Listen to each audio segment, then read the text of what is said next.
ये देखा आई ना, ये साधना चाची आई ना, अब आई चुनरी ओढ़ के कहा था पीछे ना हट सकी हम भैया।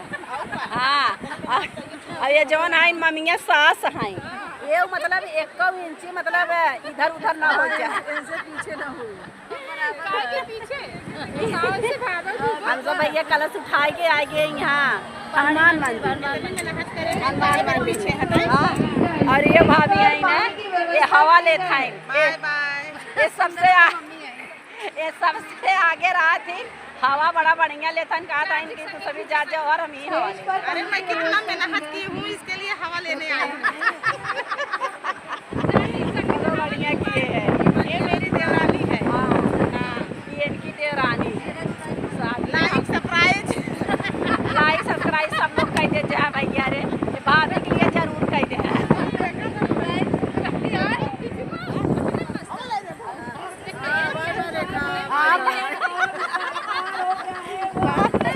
बाय बाय रेखा। अच्छा कैसा लगा कल सब खाई? बहुत अच्छा लगा ना, हमको भी बहुत अच्छा लगा।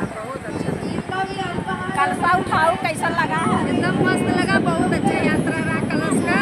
हम सब आए गए हनुमान टेकरी, बहुत अच्छा लगा। 3 बजे उठा, 4 बजे से कलश उठाए थे, 6 बजे तक और हम लोग आ गए हनुमान टेकरी पर। अब हम लोग थोड़ा हवा पानी लेके जा रहे हैं, नाश्ता वास्ता करके। और यहाँ का नाम से चाय पानी नाश्ता और बफर सिस्टम चला था भैया। थोड़ा का चला था ना, बढ़ा जाता मैंने के लाइनिया में ध्यान बा, चला था आइटम ले अब थोड़ा खाई पी तब ताकत होई। हाँ, और भैया अरे तो सबे आइटम ले जय माता जी, जय बोलो, जय माता जी।